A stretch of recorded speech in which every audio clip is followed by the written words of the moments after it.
No ar, Faixa Livre, rádio jornalismo de verdade, a informação de primeira qualidade, a interpretação e os comentários das notícias, entrevistas, o contraditório.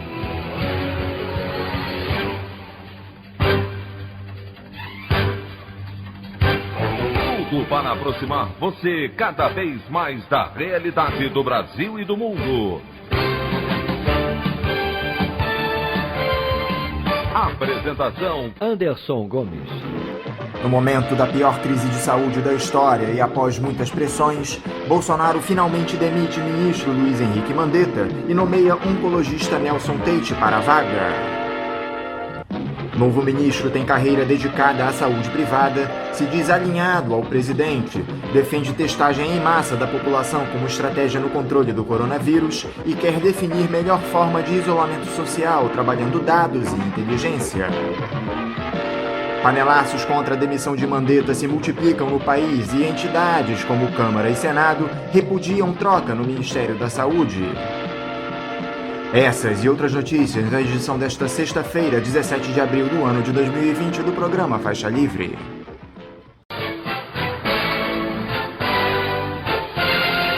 O comentário de Anderson Gomes.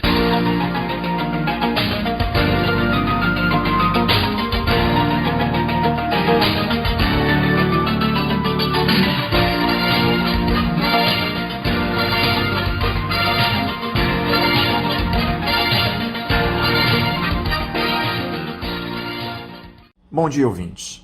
A saída do ministro da Saúde, Luiz Henrique Mandetta, do governo, que já era dada como certa há mais de uma semana, finalmente se concretizou no dia de ontem.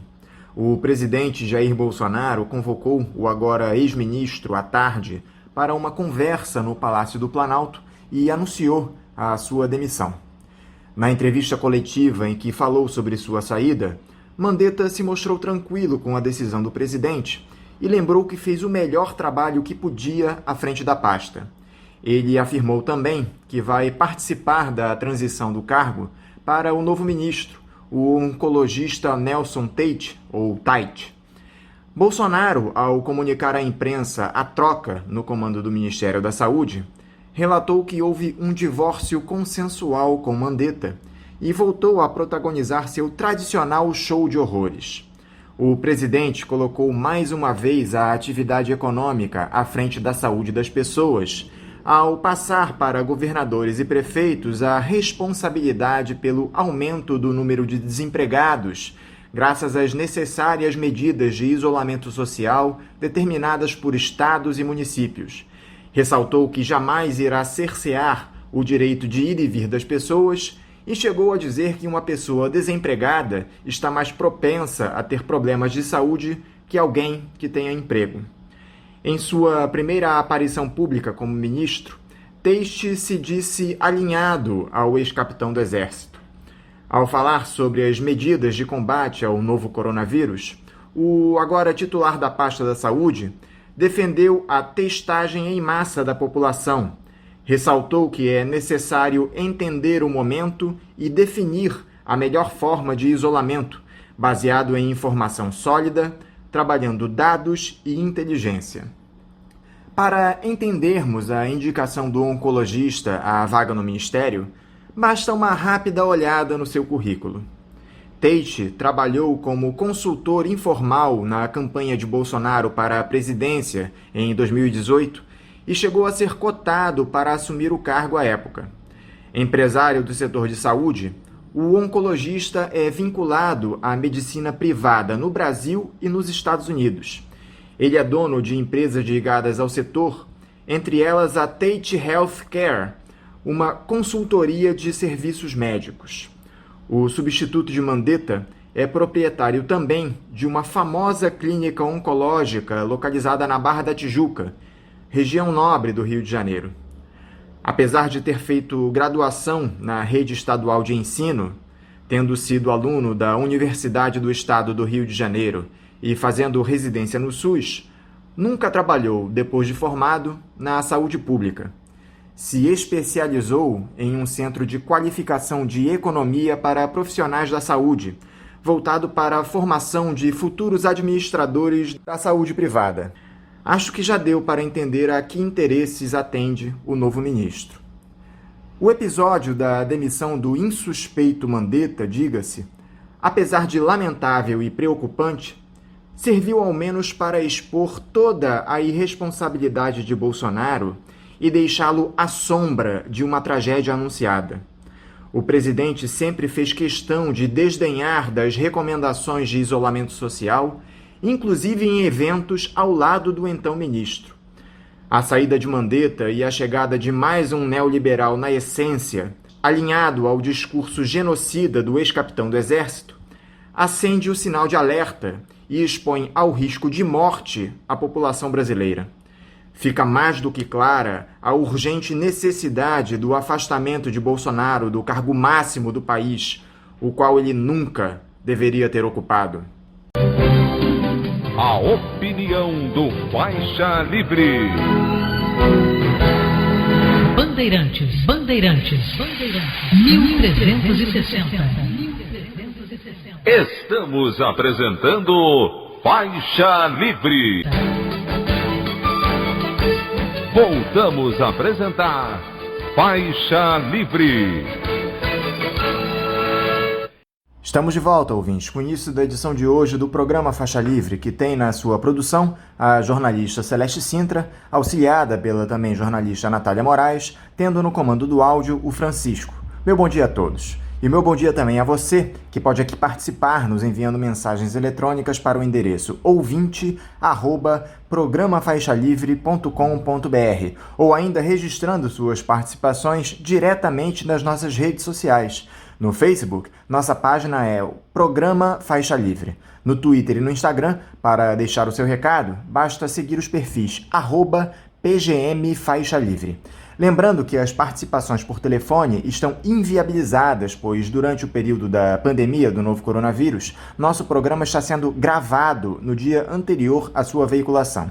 Pedimos desculpas aos nossos ouvintes que costumam interagir conosco desta forma, mas foi a maneira encontrada pela equipe do Faixa Livre para mantê-los informados sobre o que acontece no país e no mundo com essa nossa visão crítica, e ao mesmo tempo preservando a saúde dos profissionais que levam o programa ao ar.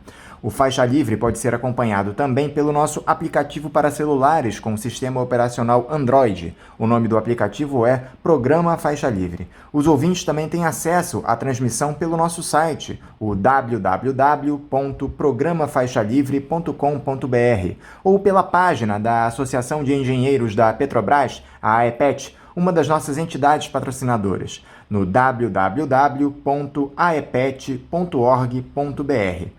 Para quem perdeu alguma das edições ou quer ouvir novamente o Faixa Livre, os áudios das entrevistas e editoriais estão disponíveis no nosso podcast, nos aplicativos Spotify, Deezer e Castbox. E dando início às entrevistas de hoje, eu cumprimento o professor de História da Universidade Federal do Rio de Janeiro e presidente do Movimento em Defesa da Economia Nacional, o MODECON, Lincoln de Abreu Pena. Lincoln Pena, bom dia. Bom dia a todos os amigos do Faixa Livre. Estamos aqui confinados, como todos, aguardando aí as novas possibilidades de reencontro brevemente. Obrigado por conversar conosco. Lincoln, o caos provocado no país pelo governo Bolsonaro desde seu início se amplia com essa pandemia do novo coronavírus. Posicionamentos e posturas irresponsáveis, sem qualquer apoio científico ou técnico, desconsiderando pareceres de autoridades gabaritadas como a Organização Mundial da Saúde, medidas insuficientes para garantir a subsistência da população em um momento de excepcionalidade, priorizando a economia, a vida das pessoas, declarações arrogantes que incentivam a população a se colocar em risco.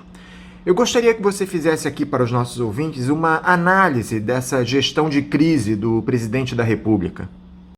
O governo Bolsonaro é fruto da intolerância, que é uma prática, uma postura, uma atitude que caracteriza todas as lideranças autoritárias e, no caso específico de Bolsonaro, ele traz consigo toda uma herança da ditadura que nós conhecemos, implantada em 64, em que, além da intolerância, o caráter de repressão sistemática a todas as formas de representação democrática, portanto, o total desprezo pelo contraditório, que é uma característica das democracias, o respeito à opinião alheia, tudo isso caracteriza não apenas a personalidade de um indivíduo, mas toda uma cultura política que foi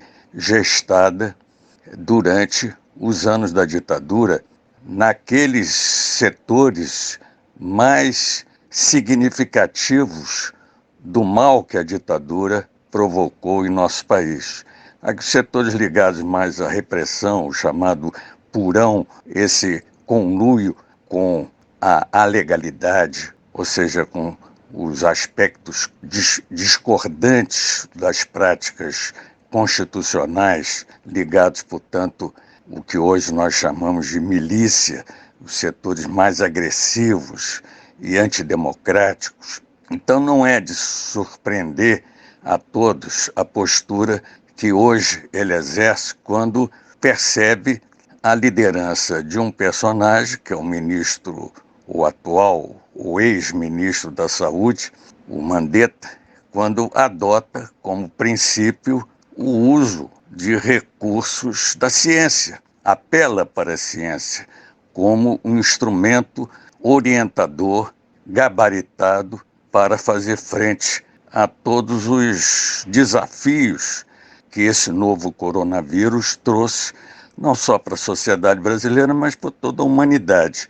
Então nós estamos diante da luta entre aquele que pode simbolizar o início de um processo de barbárie e a possibilidade de nós termos, como sociedade minimamente organizada e consciente, a defesa da civilidade, da humanidade, dos valores que possam permitir que a gente supere essa adversidade e construa um mundo melhor, mais solidário e mais efetivamente calcado na ciência e no desejo de incorporar todas as parcelas da sociedade que hoje não têm assistência mínima por parte do poder público. Acho que, no entanto, essa situação de descalabro do atual governo pode, quem sabe, vir a constituir um momento novo de conscientização da sociedade brasileira diante da necessidade de termos gestões públicas mais afinadas com os seus interesses. Agora, Lincoln, como você tem visto essas medidas econômicas implementadas pelo Executivo e o Legislativo para minimizar os efeitos da Covid-19 no país? Anderson, essas medidas elas são essenciais, embora muito tímidas. Afinal de contas, nós temos exemplos em outros países do volume de recursos que têm sido destinados ao apoio a setores não apenas estratégicos, fundamentais, mas a diversos setores da atividade econômica nesses países.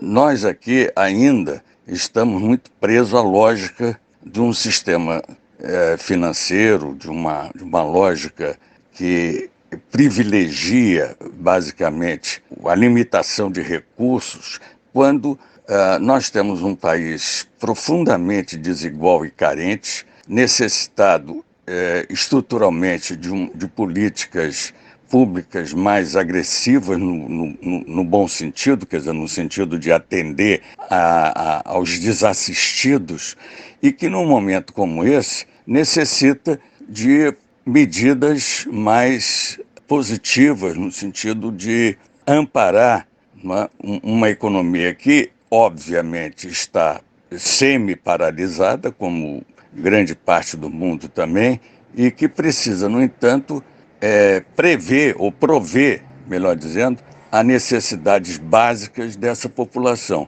Acho que o que se coloca hoje em dia é a percepção de grande parcela da sociedade brasileira de que o Estado é fundamental. Quer dizer, se alguma coisa de bom aconteceu com esse drama que nós estamos vivendo atualmente, é o fato das políticas neoliberais terem sido derrotadas, na medida em que o Estado mínimo que elas preconizam não pode, de forma alguma, subsistir diante dessa situação. Mais do que nunca, o Estado é um instrumento alavancador dos processos de superação, de desenvolvimento e, consequentemente, acho que isso precisa estar cada vez mais presente na consciência nacional e diante da superação em breve, acredito eu, dessa pandemia, a gente venha a criar condições para rever certas iniciativas de uma política neoliberal que, por consequência de todos os resultados danosos dessa epidemia que graçou o mundo, a gente venha repensar formas que possam ser mais integradoras do ponto de vista dos povos e através de uma perspectiva que garanta condições minimamente aceitáveis à população, sobretudo mais carente. Lincoln, como era de se esperar, o Bolsonaro demitiu ontem o ministro da Saúde, Luiz Henrique Mandetta. No dia anterior, o secretário de Vigilância em Saúde, o Wanderson de Oliveira, considerado o braço direito do agora ex-ministro, chegou a pedir demissão. Ele era um dos mais incomodados com o discurso negacionista do presidente em relação à gravidade da pandemia. Para ocupar a vaga no ministério, foi indicado o oncologista Nelson Tate, que já se reuniu com Bolsonaro no Palácio do Planalto. Parece que a corda finalmente se rompeu, né? O Bolsonaro, ele detesta protagonismo de pessoas que deveriam estar, segundo a lógica dele, inteiramente subordinadas à sua liderança, o seu comando, como se o Ministério fosse uma força armada, portanto um grande quartel, e ele o comandante em geral. Ele tem, como todos sabem, um total desprezo pela ciência, pela pesquisa, e o achismo como elemento orientador no momento de uma política na área de saúde é um terrível mal que ele provoca na sociedade como um todo. De modo que, quando ele percebe a presença de um ministro técnico, ainda que seja de origem política, né, mas vem se conduzindo tecnicamente e com acerto, diga-se de passagem, ele se sente contrariado. Quer dizer, ele acha que as consequências econômicas, que são óbvias, perfeitamente naturais num quadro como esse, poderiam impedir, quem sabe, a sua futura reeleição, né? Dentro de uma visão egoísta, simplista, completamente equivocada num momento como esse, né? Independente da gente ter posições políticas diferentes, eu acho que tanto os que não o elegeram como os que o elegeram devem ter clareza de que, no momento, a política correta é aquela baseada exatamente no isolamento. Eu não diria nem isolamento social, isolamento físico, não é? Porque o social ele continua através das redes sociais, através de outros mecanismos que a gente mantém exatamente essa comunicabilidade para termos condições de acompanhar o desenrolar desses acontecimentos. Então, eu acho que esse embate, infelizmente, o bom senso foi muito frontalmente atingido e essa luta deve continuar. Não acredito que o seu sucessor venha a adotar posições radicalmente contrárias a essa. Se isso acontecer, evidentemente é mais uma possibilidade, quem sabe, aí de isolamento não social, mas de isolamento político do presidente. Vamos ver o que vai acontecer. Agora, essa demissão do ministro pode provocar mais prejuízos políticos ao presidente, que já parece muito isolado no Palácio do Planalto? Parece que quem segurava Mandetta no cargo era a ala militar. Essa turma pode também se descolar do Bolsonaro caso essa decisão se confirme? Ô Anderson, como eu estava dizendo, eu tenho a impressão que essa situação deve fragilizar, enfraquecer o Bolsonaro, portanto pode ser uma vitória de pirro, quer dizer, ele ganha essa batalha porque tem a caneta na mão, como ele costuma dizer, demite o ministro, coloca quem ele quiser, mas isso pode ter consequências muito desastrosas, não só para a orientação da política de saúde no combate ao Covid-19, como vai também respingar na própria credibilidade do presidente. Tirando aqueles que o consideram mito, portanto são pessoas completamente alinhadas à sua orientação, a opinião pública, de um modo geral, eu acredito que irá perceber, finalmente, tratar-se de uma pessoa completamente qualificada para o exercício da presidência. Quanto aos militares, eles tentam, na medida do possível, reduzir o impacto dessas atitudes do Bolsonaro até, provavelmente, um limite. Deve ter um limite. Acredito que eles estejam tentando monitorar esse processo de modo a se ter uma saída menos desastrosa para o próprio governo. Mas, infelizmente, ao que tudo indica, eles continuam aliados do presidente e é uma pena que as Forças Armadas não tenham, como sempre tiveram ao longo da República, uma relativa autonomia em relação não só ao poder, mas aos governos. E, no momento, não sei se há uma divisão no comando das Forças Armadas em relação ao que fazer diante de um governo que tem provocado tantos problemas. O fato é que vamos ter que mantermos aguardando as implicações desse desgoverno até o momento. Em uma reunião ministerial na terça-feira, Lincoln, o Bolsonaro chegou a dizer que ele é o presidente da República e está no comando das ações, deixando claro que sua principal preocupação é a economia, em um flagrante recado para o ministro Mandetta. Ele não perde essa arrogância nem em um momento de crise aguda como a que vivemos, onde o conhecimento de causa se faz mais que necessário. Como professor de história, Lincoln, você já viu um gestor público tão incapaz quanto o Bolsonaro? Não, nunca vi algo semelhante ou próximo do que está acontecendo no Brasil. Aliás, eu acredito que o mundo inteiro está perplexo como um país como o Brasil, que tem um povo tão maravilhoso do ponto de vista das suas diversas expressões, manifestações culturais, ter eleito um personagem tão distante dessa tradição e dessa imagem que o Brasil produziu e que é reconhecida no mundo inteiro. Não apenas pelo seu futebol, pelo seu carnaval, pelas suas características e festas populares, mas porque a cordialidade, a capacidade de se inteirar com o outro, independente da sua origem étnica, da sua cultura, da sua religiosidade, tudo.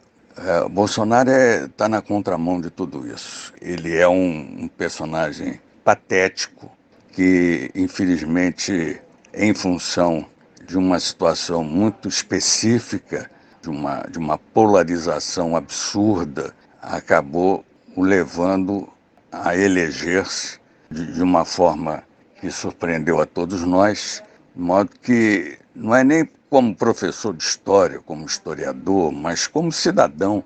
Eu tenho a impressão que eu, em momento algum na história, vi algo semelhante. Claro que você tem lideranças que historicamente se projetaram de forma autoritária, a figura de um Hitler, de um Mussolini, por exemplo, que tem aparentemente muitas afinidades do ponto de vista do exercício do poder com o Bolsonaro, daí essa associação que muitos fazem com o fascismo, o nazifascismo, mas é diferente, porque essas pessoas tinham, ou bem ou mal, um projeto político definido, que você, evidentemente, pode ter todas as discordâncias políticas e ideológicas, mas era um projeto político. E o Bolsonaro, pessoalmente, não tem projeto político nenhum, mas ele serve, no entanto, a projetos de desnacionalização, de quebra da soberania nacional, e, nesse sentido, ele é um instrumento, mais do que uma liderança, é um instrumento de vontades alheias aos interesses do povo brasileiro. Essa falta de responsabilidade do Bolsonaro, no entanto, foi contestada pela Câmara em parte. Os deputados deram 30 dias para que a Presidência da República apresente os resultados dos exames feitos por ele para comprovar se o presidente contraiu ou não o coronavírus. Havia essa dúvida, especialmente por conta daquela viagem que o presidente fez aos Estados Unidos, onde um sem número de ministros e auxiliares contraíram a Covid-19. E o Bolsonaro afirmou que não estava infectado, se recusando a publicizar a comprovação. Caso o Bolsonaro não cumpra o pedido da mesa diretora da Câmara, ele será enquadrado no artigo 50 da Constituição, que prevê crime de responsabilidade para autoridades do Executivo que não prestarem informações solicitadas pelo Parlamento. Será que só por coação o Bolsonaro cede, Lincoln? Olha, felizmente as instituições ainda estão, ou bem ou mal, funcionando. A nossa democracia, ainda que institucional, não é uma democracia tão robusta assim, mas é uma democracia que institucionalmente está funcionando. Estão aí o Congresso e o Judiciário adotando posturas, muitas das quais confrontando com o Executivo, no caso aí o governo Bolsonaro, o que, de um lado, garante a nossa Constituição, portanto, a prevalência dos fundamentos constitucionais e consequentemente, dos procedimentos usuais e clássicos desses poderes, no caso específico do que você está perguntando, do Congresso, né, tanto da Câmara como do Senado Federal. Isso, evidentemente, se opõe à volúpia de poder do Bolsonaro, que despreza objetivamente, ainda que às vezes ele tente fazer uma ponte com essas instituições, mais para efeito propagandístico do que efetivo, mas isso irrita essa atitude de controle por parte desses outros poderes aos arroubos, não só pessoais, mas de atitudes, por vezes, que resvalam ou agridem a própria Constituição. Isso provoca uma reação sempre desfavorável por parte do Bolsonaro, né? Claro que o interesse dele é tentar esvaziar esses poderes, e o grande sonho, quem sabe, é de poder legislar por decreto, como o seu parceiro lá, o húngaro, acabou de implementar na Hungria. Então, acho que esse processo de atritos permanentes é uma tática que ele lança a mão, como costuma lançar a mão a todo instante, identificando tudo que é de desagradável do ponto de vista do governo ao passado recente, né, aos governos anteriores, às lideranças anteriores, né, à oposição, rotulando todos como adeptos do esquerdismo, do comunismo, etc., que é o fantasma que ele alimenta junto aos seus seguidores e de um modo geral, a população brasileira. Mas, enquanto nós estivermos firmes na defesa desses postulados constitucionais, democráticos. Isso é uma garantia que esse mal passageiro, que se chama Jair Messias Bolsonaro, venha a ser, em breve, erradicado da política brasileira. Nesse cenário de precarização dos direitos trabalhistas acelerado pela pandemia, Lincoln, a Câmara aprovou a medida provisória que institui a Carteira de Trabalho Verde-Amarela. Com ela, o empregador terá uma redução dos encargos para a contratação de jovens de 18 a 29 anos e maiores de 55 anos, que vão receber até um salário mínimo e meio. Está prevista também a isenção de contribuição previdenciária e das taxas pagas pelo empregador às entidades do Sistema S. Caso o trabalhador seja demitido sem justa causa, ele não terá direito à metade do salário correspondente até o fim do contrato, como previsto pela CLT. O DIEESE já emitiu um parecer dizendo que haverá um aumento da rotatividade com a demissão daqueles trabalhadores que ganham mais para serem substituídos por contratados neste novo modelo. O projeto agora será analisado pelo Senado.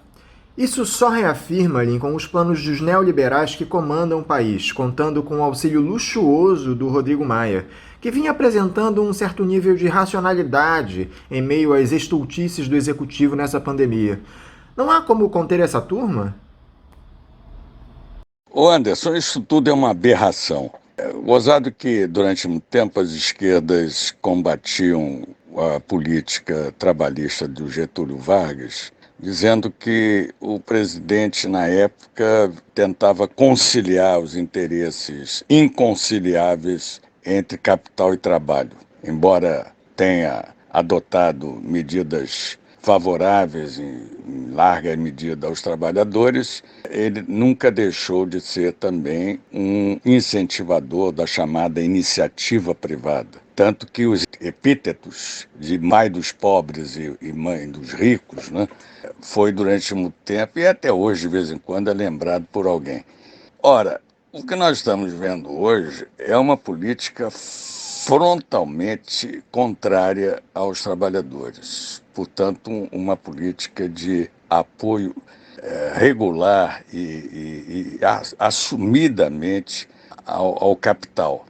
Tentar, como sempre ocorreu na sociedade brasileira, o ônus, transferir o ônus para a força de trabalho, para o trabalhador brasileiro, foi e tem sido uma constante, mas nunca de forma tão abertamente favorável ao patronato, ao empresariado, ao capitalista, à grande burguesia, como essas medidas que estão sendo objeto de discussão no parlamento. Acho que, como eu disse anteriormente, essa crise foi um soco na boca do estômago do neoliberalismo. Não sei se essa política terá consequência e continuidade, porque não apenas no Brasil que ela foi fragorosamente derrotada, embora uma derrota muito mais simbólica, porque concretamente, veja bem, medidas como essa que você está indagando e argumentando muito bem, ainda continuam vigorando, mesmo numa situação a qual nós estamos vivendo no momento. Mas, por certo, essa situação está sendo revista em muitas partes do mundo. Recentemente, até o presidente da França, um centrista clássico, né, como Macron, deixou claro, né, que é impossível conviver com políticas neoliberais. Portanto, não foi nenhuma liderança de esquerda, e sim de um político que sempre esteve aliado a esses setores intermediários, né, da política brasileira, quer dizer, sempre distantes tanto da esquerda como dos setores de direita, de extrema direita. Vamos ver como é que as coisas vão acontecer, mas o trabalhador brasileiro, mais do que nunca, precisa manter a sua vigilância. Para isso, é fundamental o fortalecimento dos seus sindicatos, da sua capacidade organizativa, para que a gente venha a transferir o poder para os setores que realmente constroem a riqueza do país e da economia mundial, que são os trabalhadores. E a oposição, Lincoln? Como você observa a atuação do campo progressista em um momento grave como esse da nossa história? O que poderia ser feito pelos líderes de esquerda, além desses manifestos com pouca ou nenhuma efetividade que vira e mexe aparecem por aí? Dá para sair do caráter simbólico da militância política, desempenhada há anos pelos partidos, e partir para a resistência na prática? Esse é o grande desafio das esquerdas. Me parece que ela, enquanto esquerda de modo geral, está em reconstrução, porque a esquerda foi muito afetada, muito atingida pela política neoliberal, né? O neoliberalismo realmente provocou um estrago muito grande. Claro que há erros de condução na esquerda, que eu não vou aqui entrar no mérito, isso é um problema que a cada facção de esquerda, cada partido de esquerda deve levar ou não em consideração. O fato é que nós temos um processo de esvaziamento da esquerda que decorre, para a gente não ir muito longe, pelo menos à desestruturação do sistema socialista mundial, com o fim da União Soviética e o protagonismo de toda a lógica do chamado fim da história, que foi um momento de avanço das políticas neoliberais no mundo todo, não é? Quer dizer, com o enfraquecimento do papel do Estado, de medidas que vieram a reduzir ainda mais as conquistas trabalhistas.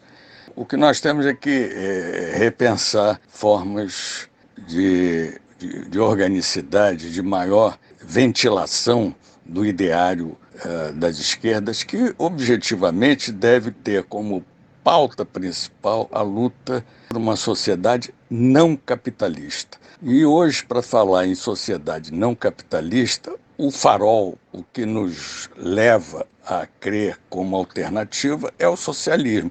Não necessariamente o socialismo soviético, que foi desmantelado por uma experiência que teve aspectos, é claro que positivos para muitos desses países, mas que teve outros aspectos não tão positivos assim e que, portanto, não pode ser o mantra, o modelo, o ideário de uma esquerda hoje em dia. Nós temos que repensar a esquerda como um instrumento de transformação da sociedade, mas, sobretudo, com muita democracia, de participação efetiva dos setores ligados ao mundo do trabalho.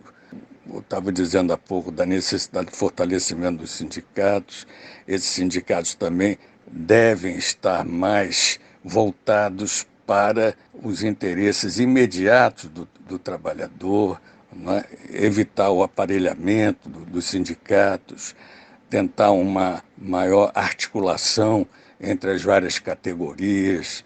E do ponto de vista da política, pensarmos num projeto nacional que possa efetivamente contemplar não apenas os trabalhadores, mas contemplando os trabalhadores, contempla uma grande maioria, se não a quase totalidade da sociedade brasileira. Tem que ser um projeto inclusivo, um projeto que leve à retomada do desenvolvimento, né, com maior participação nos dividendos, nos lucros da produção, né, portanto, uma sociedade que venha a superar alguns vícios que foram, infelizmente, acumulados ao longo desse tempo todo.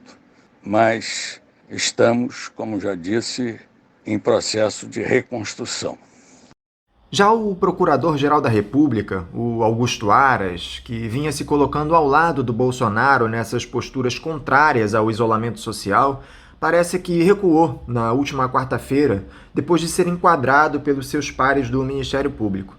Em manifestação ao Supremo Tribunal Federal, Apesar de afirmar que cabe ao Executivo Federal editar regras gerais de combate ao coronavírus, ele defendeu que o presidente da República não pode afastar medidas adotadas por estados e municípios sobre o isolamento, quarentena e restrições ao comércio em razão da pandemia. Esse parecer foi confirmado posteriormente pelo STF, o que impôs mais uma derrota ao Bolsonaro. Você acha que a pressão dos procuradores do MP Federal pode ter surtido efeito para essa mudança de rota do Aras? Olha, eu espero que sim. Né? Isso faz parte desse processo de convencimento de parcelas importantes da sociedade brasileira de que é preciso confrontar as medidas que são rigorosamente contrárias, não apenas à Constituição brasileira, mas ao bom senso, né, que esse governo tem atropelado constantemente o bom senso. Então, eu creio que isso esteja começando a ser manifestado de alguma forma, de maneira, às vezes, mais tímida ou mais consequente por parte de amplos setores da sociedade brasileira. E eu acho que isso pode estar a acontecer no caso aí dessa mudança do Procurador-Geral da República, né, por parte da sociedade que é, em grande parte, representada, pelo menos é o que se espera, pelos procuradores da República. Enquanto isso, Lincoln, aqui no Rio de Janeiro, a Câmara dos Vereadores aprovou o projeto proposto pela bancada do PSOL da Renda Básica Carioca. Ele determina que o valor do benefício do programa Cartão Família Carioca seja de pelo menos um salário mínimo durante o estado de calamidade ou de situação de emergência. Esse projeto inclui como beneficiários os trabalhadores autônomos, ambulantes ou informais e microempreendedores individuais que tiveram sua renda comprometida e autoriza ainda que as despesas sejam pagas com a suspensão do pagamento da dívida municipal. O projeto segue agora para a sanção do prefeito Marcelo Crivella. Parece que o Executivo Federal precisa se mirar nesse tipo de exemplo, não é não, Lincoln? Sem dúvida alguma. Iniciativas como essa demonstram o vigor, por mais que possa parecer difícil aceitar isso, mas o vigor da federação. O federalismo tem problemas sérios de execução no Brasil, a gente sabe perfeitamente isso, mas nesse momento a relativa autonomia dos municípios e dos estados em relação à União tem demonstrado um certo vigor até, quer dizer, a capacidade de demonstrar como é possível, né, com todas as limitações e com toda a dependência desses entes federativos em relação à União Federal, porque é a que emite o dinheiro, né, as condições para a transferência de recursos para esses municípios e estados, como é possível, apesar de tudo, eles terem uma iniciativa que venha ao encontro dos interesses da população mais necessitada, mais carente. Eu acho que são iniciativas que mostram que, apesar de tudo, essa democracia, mesmo institucional, ligada mais ao funcionamento das instituições, ela permanece viva, né, com toda a presença de um governo tão antidemocrático na esfera federal. Lincoln, para encerrar, eu gostaria que você falasse um pouco aqui sobre o seu livro, O Cabo, o Capitão e o Capital, que seria lançado esses dias. Parece que o lançamento foi adiado por conta dessa pandemia, não é isso? Pelo título, a impressão que dá é que ele trata do personagem central dessa nossa entrevista de hoje, não é isso? Exatamente, Anderson. Olha só, esse livro, ele deveria ser lançado no dia 31 de março, lá no restaurante Fiorentina. Eu já tinha agendado com a Ângela Rebelo, que é a encarregada lá dos lançamentos na Fiorentina, que passou a ser um espaço interessante de lançamento de livros, mas, em função do novo coronavírus, nós tivemos que adiar sine die, né? Não sabe exatamente quando ele poderá ser lançado. Mas é exatamente isso, quer dizer, ocorreu o seguinte, eu estava refletindo sobre essa situação atual do descalabro desse governo e lendo, ao mesmo tempo, o livro do Peter Ranger, 1924, o ano que criou Hitler, que é um livro interessante que mostra como esse personagem, que foi cabo durante a Primeira Guerra Mundial, austríaco e que lutou pelas tropas alemãs na Primeira Guerra Mundial, veio,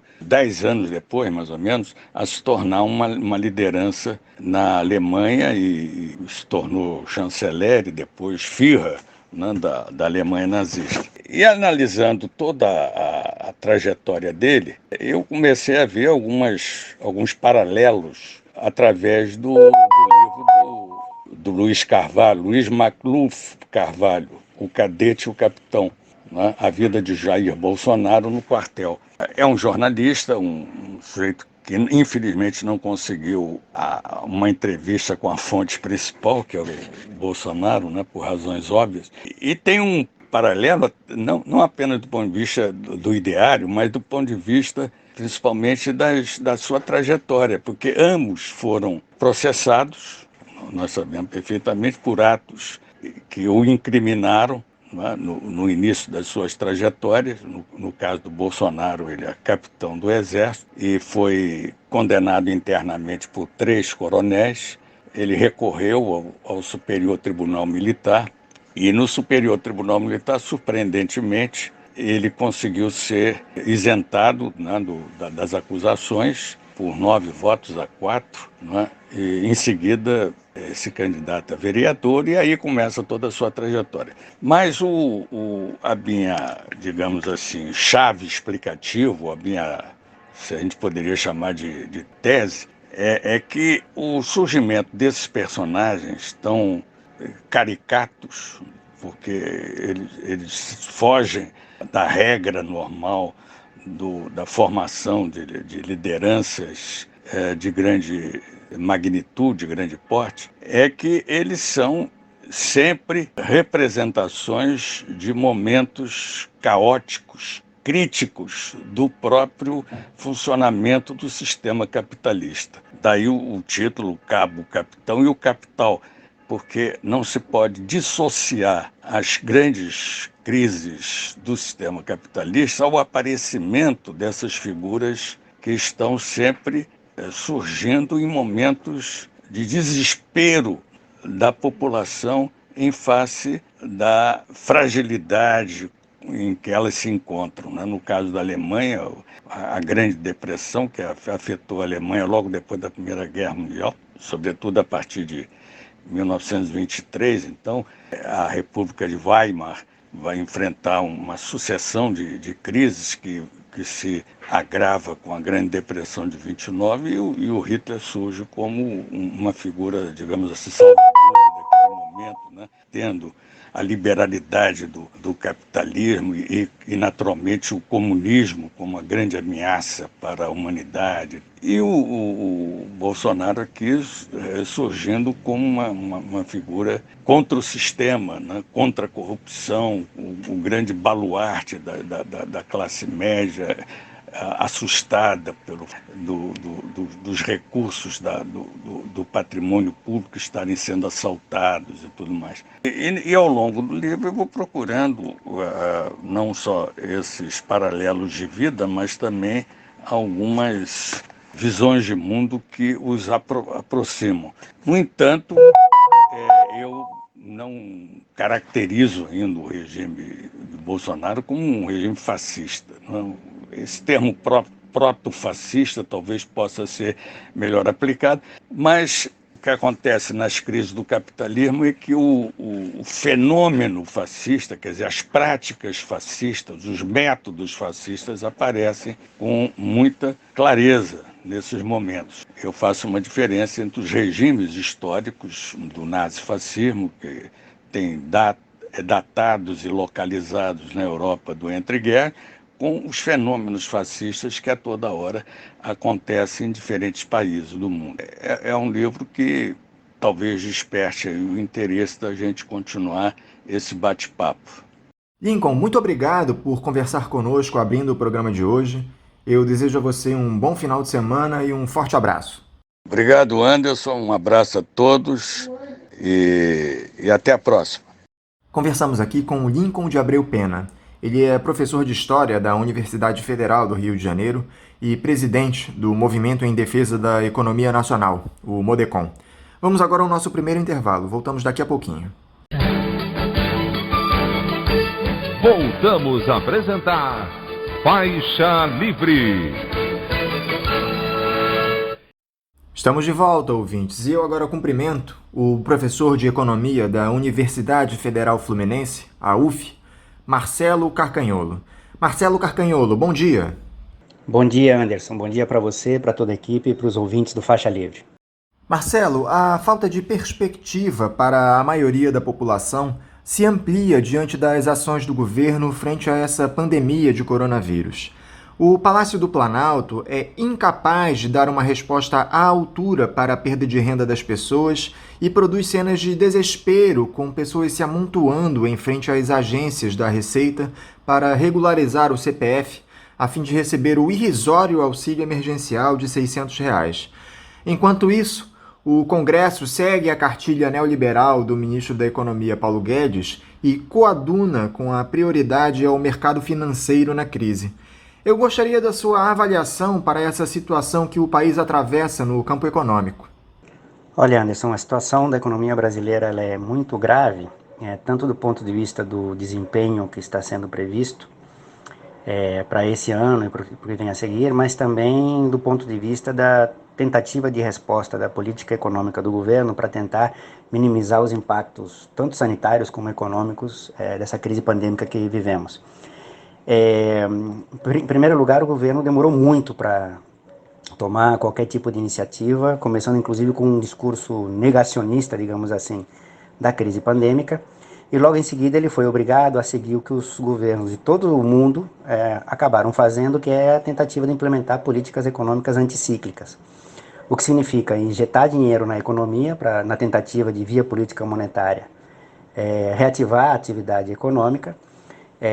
Isso foi feito em várias partes do mundo e aqui no Brasil, como você bem colocou, isso terminou por ser nada mais do que um aumento da liquidez via Banco Central, que acabou nada mais, nada menos do que resgatando problemas de liquidez de instituições financeiras. Portanto, trata-se de um vultuoso, uma enorme transferência de recursos do Estado para o grande capital financeiro. E na outra ponta, os mais atingidos, os trabalhadores e trabalhadoras, principalmente os informais, o governo propôs uma tímida, um tímido auxílio em algumas frentes, e a principal foi essa que você citou, quer dizer, um auxílio emergencial de meros R$ 600, que é 60% mais ou menos do salário mínimo, por 3 meses apenas, e com uma enorme exigência em relação aos que podem receber esse tipo de auxílio, o que restringe muito o número de pessoas que podem receber o auxílio,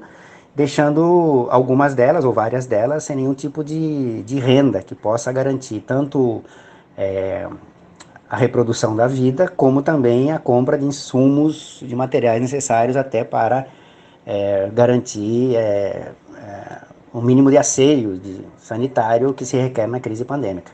Portanto, o que o governo está fazendo é injetando muito mais recursos para salvar o grande capital, incluindo o setor financeiro, e um auxílio muito tímido para parcela daqueles que são mais atingidos, são os trabalhadores e trabalhadoras informais.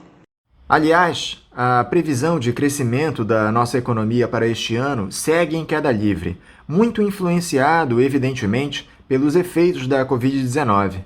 O Fundo Monetário Internacional e o Banco Mundial anunciam uma recessão que deve passar dos 5%. Esse abismo tem fundo, Marcelo? Olha, aparentemente abismo em que se meteu a economia brasileira, se é que tem algum fundo, a gente parece não vislumbrá-lo. A primeira coisa importante sobre o assunto a recordar é que, embora ela tenha intensificado, agravado os efeitos da crise econômica, a Covid-19, ela não é a causa do momento econômico que nós vivemos de recessão. Nós vivemos já há vários anos uma profunda crise econômica, uma estagnação.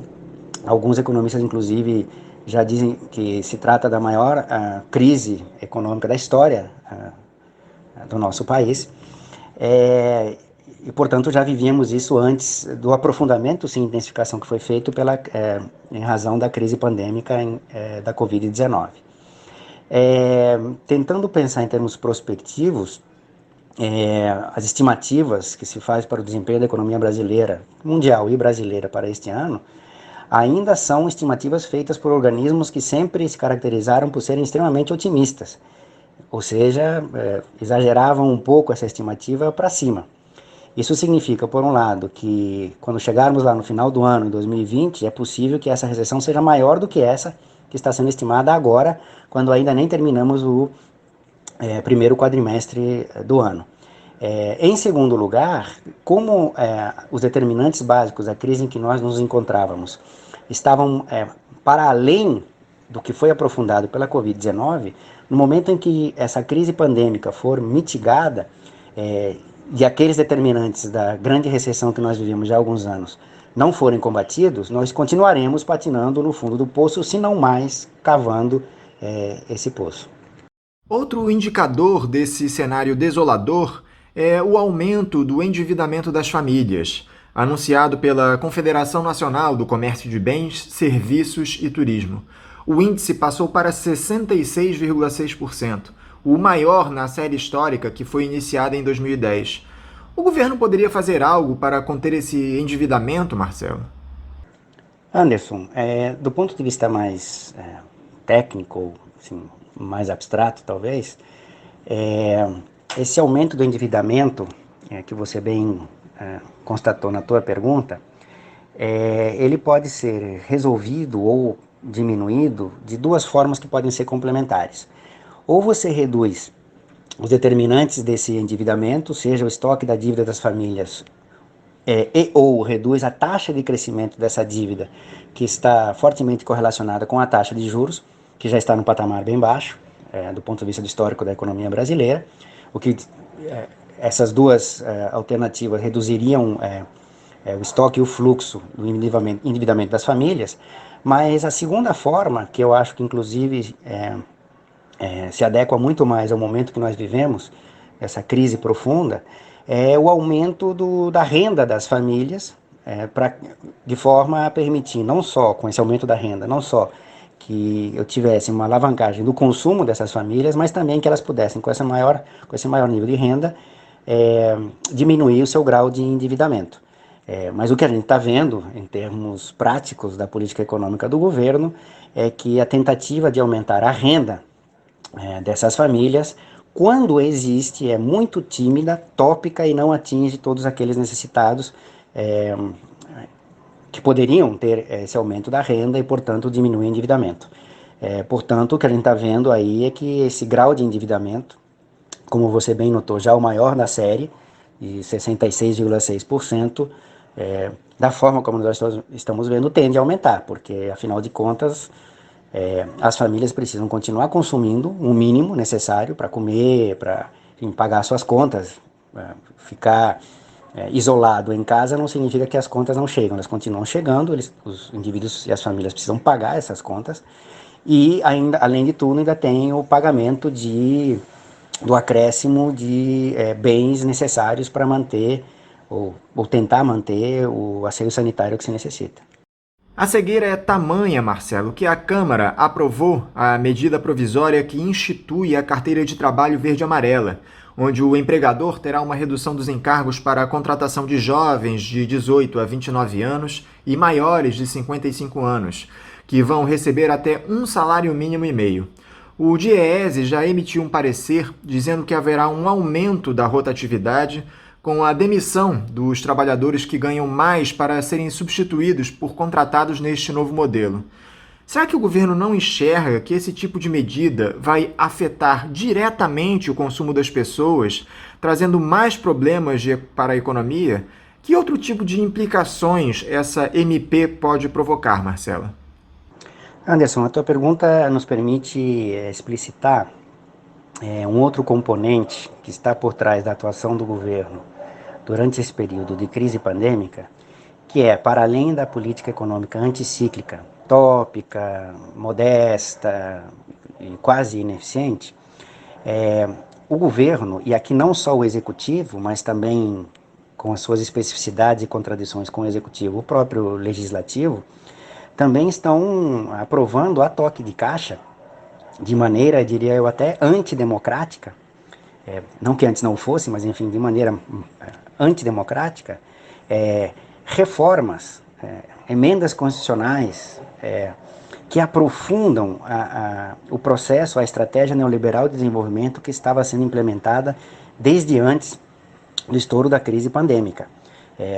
Portanto, o que nós estamos vendo é que as reformas estão sendo aprofundadas. Essa em específico que você menciona, que era inclusive um dos pontos da campanha do próprio presidente Bolsonaro, na época o candidato Bolsonaro, da instituição da chamada Carteira de Trabalho Verde e Amarela, faz parte disso, ou seja, isso aí representa o aprofundamento da reforma trabalhista, que tende, como você bem mencionou, não só a aumentar a rotatividade do trabalho, porque evidentemente as firmas vão preferir contratar uma mão de obra mais barata em relação àquela que é mais cara e, portanto, aqueles que têm algum tipo de rendimento tendem a ser substituídos por esses que têm um rendimento menor em função do que foi aprovado na carteira verde e amarela, ou seja, o aumento da rotatividade. E também, você tem toda a razão na tua pergunta, afetaria o consumo de maneira geral, quer dizer, o consumo em termos gerais tende a diminuir porque o rendimento médio, considerando aqueles que saíram com ingressos maiores e aqueles que com rendas maiores e aqueles que entraram com rendas menores, essa renda média menor tende a provocar uma redução do consumo. Portanto, isso significa um aumento da desestruturação do mercado de trabalho, um aumento da precariedade também do emprego no país. Sobre o impacto disso, sobre a percepção que o governo teria a respeito do impacto da aprovação dessa carteira de trabalho verde e amarela sobre o consumo, aí nós temos que recordar que do ponto de vista da ideologia, do pensamento, da teoria que está por trás da atuação econômica deste governo, principalmente do ministro Paulo Guedes, mas de toda a sua equipe, eles têm um referencial teórico em que as determinações das principais variáveis macroeconômicas não vêm pelo lado da demanda, portanto não vêm nem pelo lado do consumo, nem pelo lado do investimento. Eles têm uma perspectiva do ponto de vista do lado da oferta, ou seja, a oferta, a produção é que gera um nível de renda que, se os mercados funcionarem perfeitamente de acordo com essa ideologia, isso tende a fazer com que aquela demanda se adeque à produção, garantindo o equilíbrio macroeconômico. Então, portanto, o crescimento da produção, para eles, garantiria o crescimento da demanda, que faria com que o nível de atividade crescesse. Então, eles pensam a economia do ponto de vista do lado da oferta. E o que eles têm na cabeça? Qual é a racionalidade daquilo que eles pensam? A racionalidade é que o nível de atividade vai aumentar, dado o estoque de capital, se o nível de emprego aumentar. E de acordo com a teoria deles, o nível de emprego só aumentaria se o custo de contratação pelas firmas dessa mão de obra fosse reduzido. Essa é a lógica que está por trás de reformas trabalhistas que reduzem o custo de contratação e demissão da força de trabalho. Então, na cabeça deles, ao reduzir o custo de contratação e demissão da força de trabalho, ocorreriam mais contratações, com isso aumentaria o nível de emprego, aumentaria o nível de renda e produção e a demanda acompanharia isso e a economia retomaria o seu rumo. Isso é o que está por trás, em termos teóricos, o fundamento teórico está por trás desse tipo de medida. Na verdade, ou seja, no concreto real de como funciona a economia, o que eles estão nos dizendo é que a demanda está pressuposta, ela vai ocorrer em função dos mercados se ajustarem. Mas o que a gente sabe na prática é que firmas, tudo bem, se tudo mais estiver constante, elas vão contratar mais quanto menor for o custo de contratação. Mas, mesmo que caia o custo de contratação, se a expectativa de venda do resultado daquela atividade econômica for reduzida, nenhuma firma, de maneira racional, vai contratar mais, esperando que lá na frente vai vender menos do que foi o resultado daquela contratação. Portanto, de nada adianta reduzir o custo de contratação, do ponto de vista da lógica e da racionalidade das firmas, se não existir uma expectativa de venda. Ou seja, se não tiver alguma sinalização de que a demanda lá na frente vai puxar essa retomada da atividade industrial. Portanto, o que o governo está fazendo é aprofundando a reforma trabalhista, com o governo aqui, executivo, e o legislativo, que aprovou essa medida da carteira de trabalho verde e amarela, com o falso discurso de que isso vai diretamente aumentar emprego e atividade econômica. O que nós sabemos na prática é que, se não tiver nenhuma expectativa de aumento da demanda, de aumento das vendas, que estão despencando nesse contexto de crise pandêmica, isso vai ser uma medida inócua, não vai ter um aumento da atividade econômica. O pouco que tiver com o aumento do nível de emprego vai ser um nível de emprego vai ser um emprego de pior qualidade, desestruturado, que não garante uma dinâmica econômica. Não bastasse isso, o Palácio do Planalto anunciou que o salário mínimo a partir de 2021 será de R$ 1.079, considerando apenas as perdas da inflação sem nenhum ganho real. O que o governo deseja com esse tipo de atitude, Marcelo? Eu confesso que não entendo. Bem, o que está por trás dessa sinalização, dessa aprovação de que o salário mínimo no ano que vem, 2021, não vai ter nenhum ganho real, portanto restringindo a R$ 1.079, tem por trás, novamente, aquela concepção teórica a qual eu já mencionei. Ou seja, não aumentar o rendimento real do salário mínimo significa não aumentar, de acordo com a perspectiva deles, não aumentar o custo de contratação da mão de obra. E, portanto, na lógica deles ainda, não pressionar por uma redução do nível de emprego. Isso por um lado. Por outro lado, do ponto de vista do orçamento público, o que está por trás também desse tipo de medida é o impacto que isso teria nos gastos previdenciários, que tem algum nível de indexação em relação ao salário mínimo.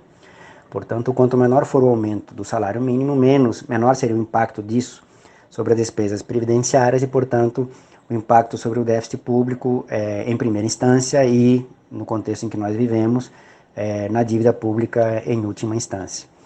Isso é o que está por trás o que está por trás do raciocínio na implementação desse tipo de medida pelo governo. Agora, a gente tem que contrastar esse tipo de medida com outras medidas, quer dizer, do ponto de vista do grande capital, de grandes atividades, o que a gente vê é o Estado brasileiro atuando de forma ativa, fornecendo recursos, e isso sim vai ter impacto e muito maior nas contas públicas. Portanto, utilizar o argumento do impacto das contas públicas para reduzir o ganho real de trabalhadores e trabalhadoras, desconsiderando o impacto nas contas públicas que tem a ajuda que o governo está dando para o grande capital, no mínimo, esconder o que está por trás disso tudo, que é a luta de classes. Enquanto isso, lá no Legislativo, os senadores aprovaram a tal da PEC do orçamento de guerra, que oferece socorro generoso ao grande capital. Parece que o governo tira dos mais pobres com uma mão para dar aos bancos com a outra. Eu queria que você analisasse, Marcelo, essa proposta de emenda constitucional.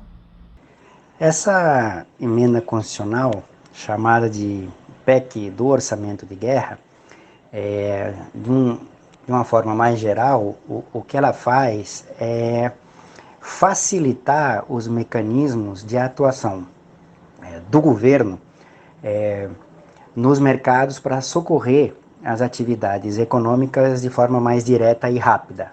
Ou seja, o que essa PEC está tentando fazer, para além das condicionalidades que estão sendo discutidas nessa PEC, é azeitar mais, facilitar mais, tornar mais rápida, direta, a intervenção do governo nas distintas atividades econômicas, em específico, mas não apenas, em atividades econômicas do mercado financeiro. A situação que a gente vive hoje em dia, no mundo, mas também no Brasil, é de que a perspectiva dessa forte retração do PIB, da atividade econômica, faz com que os detentores dos títulos financeiros, que nada mais são do que direitos de apropriação futura sobre um resultado econômico que ainda não aconteceu, comecem a desconfiar de que se a economia ficar nesse marasmo durante algum tempo, eles vão chegar lá na frente e não vão ter como resgatar esses direitos de apropriação. Quando os agentes econômicos começam a perceber esse tipo de cenário, a pressão é uma pressão de oferta desses títulos, gerando um excesso de oferta no mercado por esses títulos e a tendência à precificação para baixo, o que significaria, em última instância, a desvalorização desse grande capital que está aplicado nos setores financeiros. Para que isso não ocorra, ou não ocorra em grande montante, o Estado, e isso é uma função do Estado na economia capitalista, de proteger essas atividades capitalistas de maior vulto, ele entra comprando esses títulos no mercado e, portanto, precisa se financiar para a compra desses títulos. Por um lado, ele detém a tendência à precificação para baixo desses títulos, a quebra desses capitais, mas, de outra forma, do outro lado, acaba aumentando o endividamento público. É assim que o Estado costuma atuar. Ele atuou assim em vários lugares do planeta no estouro da crise de 2007 e 2008, continuou atuando assim de lá para cá na tentativa de ganhar tempo para a retomada da atividade econômica, e agora com o aprofundamento da crise em função da crise pandêmica, do estouro da Covid-19, a atuação do Estado nos mercados financeiros foi muito mais requerida para fazer com que esses títulos não se desvalorizem e, portanto, o Estado precisa de mecanismos mais ágeis para esse tipo de atuação. A PEC do orçamento de guerra nada mais é do que um conjunto de mecanismos que permitem essa atuação de maneira mais facilitada e mais rápida. É um socorro, como você mencionou, ao grande capital. Sim, esse é o propósito. Não se trata de nenhuma maneira de socorro àqueles mais atingidos pela crise pandêmica, que são trabalhadores e trabalhadoras, principalmente aqueles que se encontram em situações mais precárias, seja de desemprego, de emprego informal, por conta própria, etc.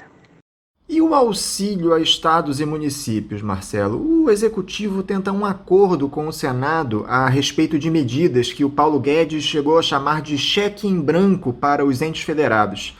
Parece que essa rivalidade do Bolsonaro com os governadores deve fazer a diferença nessa ajuda emergencial. Será que o governo não percebe que quem está na ponta desse processo é a população? Anderson, o que nós temos aí é, como você bem constatou, uma verdadeira briga política entre os entes que compõem a federação, tanto do ponto de vista do que deve ser e será de fato a atuação dessas entidades que compõem o Estado brasileiro dentro do Pacto Federativo, mas também uma briga política relacionada aos dividendos políticos, digamos assim, do que pode vir a ser um combate com algum sucesso à crise pandêmica, mas também uma briga política relacionada aos custos que esse combate, por maior que seja o sucesso que esse combate possa vir a ter, ele terá custos e, portanto, trata-se de ver quem é que vai arcar com esses custos. Então, o que está por trás dessa briga política do auxílio a estados e municípios por parte do governo federal está relacionado justamente com o ônus e o bônus desse auxílio. O Paulo Guedes bem expressou isso quando disse que, em vários momentos, de formas variadas, de que esse auxílio a estados e municípios não podia ser um cheque em branco para a atuação de estados e municípios. Na cabeça do Paulo Guedes, quando ele diz isso, ele está preocupado com o fato de que esses estados e municípios poderiam demandar linhas de crédito e recursos para a atuação no combate à crise pandêmica e na tentativa de manter as atividades econômicas desses estados e municípios, recorrendo ao orçamento federal sem nenhum tipo de contrapartida. O que está na cabeça do Paulo Guedes, portanto, é sim uma determinação política também, o fato de que, se ocorresse esse cheque em branco, estados e municípios poderiam atuar da forma como bem entendessem, com sucessos e falhas, mas o sucesso cairia no colo dessas atuações de estados e municípios, e o custo ficaria com a União, pelo fato de que a União estaria repassando esses recursos para estados e municípios. Por isso é que o Paulo Guedes e o governo estão querendo negociar condicionalidades nesse auxílio a estados e municípios. E aqui tem várias condicionalidades sendo negociadas. Desde a, antecipação dessa receita agora, mas que terá que ser compensada no futuro. É uma espécie de seguro. Enfim, surgiu um debate aí nos últimos dias a respeito do melhor termo para esse tipo de mecanismo, se seguro, se adiantamento, enfim. Outra condicionalidade que inclusive se relaciona com a estratégia de desenvolvimento deste governo neoliberal de aprofundamento das reformas para o mercado é tentar passar para estados e municípios a condicionalidade de não aumentar até reduzir os encargos dos servidores públicos nas contas dessas entidades federativas, municípios e estados. Ou seja, tenta-se com essa condicionalidade implementar uma espécie de ajuste fiscal em estados e municípios para reduzir os gastos com os servidores públicos, para que essa poupança pública com a redução dos gastos com os servidores públicos fosse utilizada como forma de compensar esse auxílio a estados e municípios. Então, o que está por trás disso tudo é uma briga política que diz respeito aos dividendos, digamos assim, também políticos. Não nos esqueçamos que temos uma eleição para a prefeitura se aproximando, se é que ela vai ocorrer, mas também é uma discussão a respeito do ônus desse auxílio a estados e municípios. Agora, o Donald Trump anunciou que vai suspender o envio de verbas dos Estados Unidos para a Organização Mundial da Saúde. Segundo o presidente, a OMS atuou de maneira insuficiente durante a pandemia do coronavírus e acusou a organização de dar muita atenção à China. Por trás dessa medida há uma questão geopolítica envolvida, você não acha? Os analistas andam dizendo que a China deve superar os Estados Unidos como superpotência ainda este ano. Anderson, o que está por trás dessa intervenção do Trump anunciando que vai suspender o repasse de recursos para a OMS é sim uma questão geopolítica, mas uma questão geopolítica abrangente. Ela diz respeito ao fato que já vem desde da época em que o Trump foi eleito e ele inicia o seu governo, de tentar se contrapor ao crescimento econômico e geopolítico que a China vem tendo no cenário internacional. Isso sim está por trás.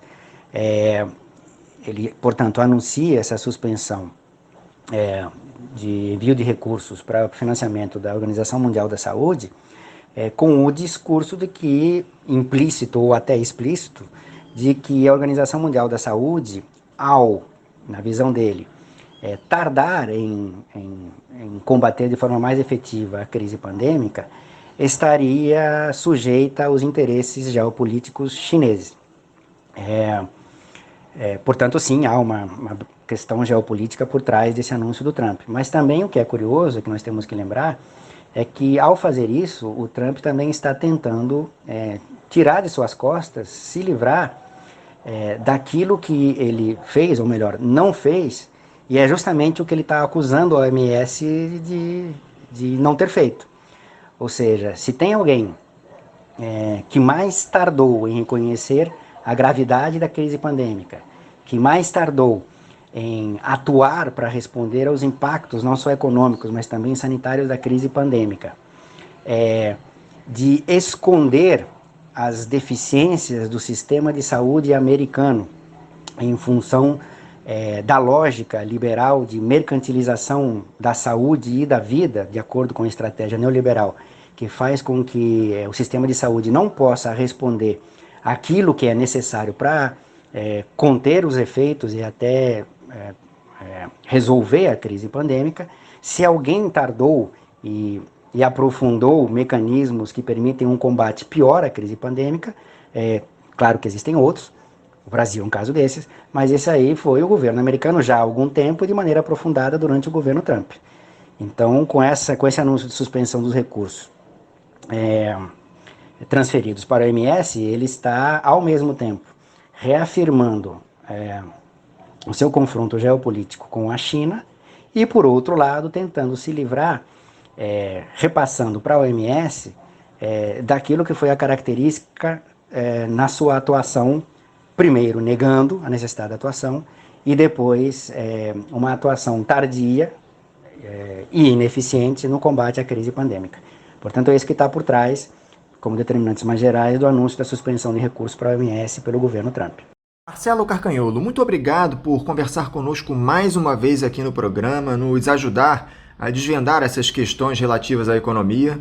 Eu te desejo um bom final de semana e deixo o meu abraço.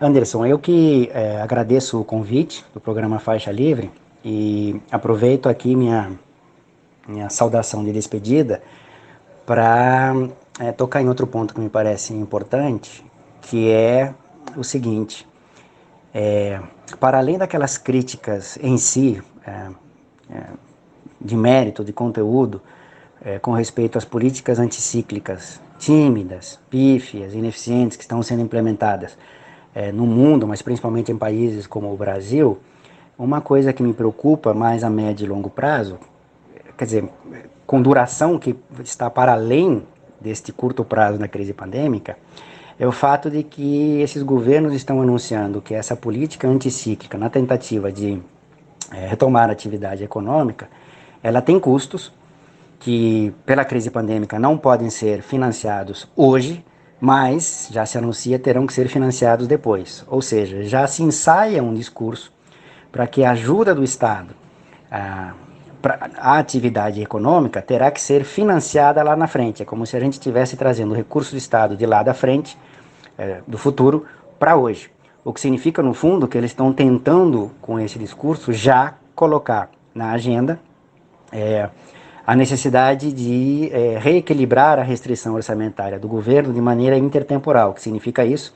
Que ensaia-se já com esse discurso um arroxo ainda maior do ajuste fiscal passado à crise pandêmica e também com o aprofundamento das reformas estruturais pró-mercado lá na frente, mas que de alguma maneira, em países como o Brasil, já estão sendo aprofundadas neste momento, não só pelo Executivo como pelo Legislativo,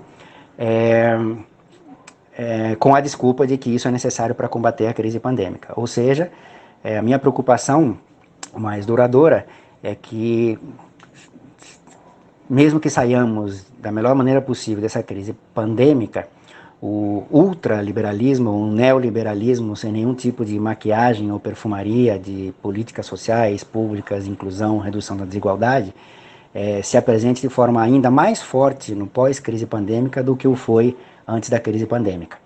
Eu espero que essa minha expectativa, essa tendência que eu estou vislumbrando não se concretize, mas temos que ficar atentos para o fato de que essa sinalização já está sendo dada.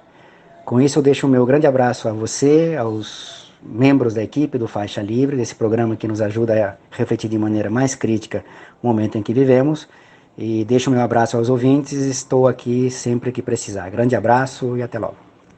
Conversamos aqui com Marcelo Carcanholo. Ele é professor de Economia da Universidade Federal Fluminense, a UF. Dentro desse processo de transição que vem ocorrendo no programa nos últimos tempos, os ouvintes passam a ter momentaneamente a opção de depositar suas contribuições em duas contas. Além da tradicional da Associação de Engenheiros da Petrobras, a AEPET, está disponível também a conta em nome da Associação de Funcionários do BNDES, a AFBNDES, cuja agência é a do Banco Itaú, de número 1964, conta corrente 03004, dígito 1. Repetindo, Banco Itaú, agência 1964, conta corrente 03004, dígito 1. Durante este período de excepcionalidade, os depósitos nas duas contas serão aceitos, sendo destinados ao financiamento dos custos do Faixa Livre, mas pedimos àqueles que puderem encaminhar suas contribuições para a conta da FBNDES que o façam, pois em futuro próximo, esta será a única forma de proceder às doações ao programa. Repetindo mais uma vez a conta do Banco Itaú, agência 1964, conta corrente 03004, dígito 1. Vamos agora a mais um intervalo. Daqui a pouquinho voltamos. Voltamos a apresentar Faixa Livre. Estamos de volta, ouvintes, e agora eu cumprimento o presidente do Sindicato dos Médicos do Rio de Janeiro, Alexandre Telles. Alexandre Telles, bom dia. Em primeiro lugar, quero cumprimentar a todos que nos escutam, agradecer novamente esse convite para debater esse tema que é tão relevante. A gente está em vigência de uma pandemia por um vírus que ele ainda é pouco conhecido, não conhecemos muito bem a fisiopatologia dele, métodos de tratamento, então a cada dia os protocolos são atualizados e esse debate ele é muito importante, dada o colapso que ele tem o potencial de gerar no sistema de saúde, tanto no setor público quanto no setor privado. Então, queria agradecer, acho que a gente tem que estar sempre debatendo esse tema, já que ele tem sido muito frequente nas famílias, nas residências, nas mídias e até com falas pouco razoáveis de algumas autoridades na esfera federal. Muito obrigado, Alexandre, por conversar mais uma vez conosco aqui no Faixa Livre. Alexandre, desde a última vez que nós conversamos, na semana passada, temos visto dia após dia a situação do Sistema Único de Saúde se agravar com essa pandemia da Covid-19. Já faltam leitos de UTI em uma série de cidades e o colapso é iminente. Não há sequer equipamentos de proteção individual para quem está na linha de frente do combate à doença. Você, como especialista em saúde, vê uma saída neste cenário? Acho que, em primeiro lugar, tem que reafirmar a defesa do Sistema Único de Saúde. Eu acredito muito no SUS. O SUS ele consegue prover acesso à população nos mais de 5 mil municípios do Brasil. Então, ele foi muito revolucionário em termos de assistência à saúde no nosso país. O SUS ele está colapsado, isso é um projeto que já vem de vários anos. Quando a gente pega a história de financiamento do SUS, de investimento, nós vemos um subfinanciamento crônico em que se apostou muitas das vezes em direcionar recursos públicos para o setor privado através de convênios, enfim, sejam organizações sociais, sejam clínicas conveniadas, hospitais, em detrimento da rede própria. Isso a população já sabe, já sente há muito tempo. A população que quando tem uma insuficiência cardíaca, que quando tem uma doença que precisa de um CTI, ela já não consegue há muito tempo. Isso não é algo novo, mas isso é um projeto. Nós não temos governantes que pensam seriamente em um SUS que dê certo, em um SUS que ele venha para diminuir as iniquidades em nosso país. Sabemos que uma parte da população tem bem mais acesso através do setor privado aos serviços de saúde. Então é importante reafirmar o SUS como algo fundamental e por isso a gente tem que ter uma mudança para o sistema de saúde, uma mudança de financiamento, com priorização, com investimento, um SUS forte. Não somente para esse período de pandemia, mas também para o período de pós-pandemia, em que nós vamos necessitar continuar cuidando dessas outras linhas de cuidados e das pessoas, como os profissionais de saúde já vêm fazendo muito bem. Agora, qual é a principal deficiência que você visualiza neste momento na saúde pública?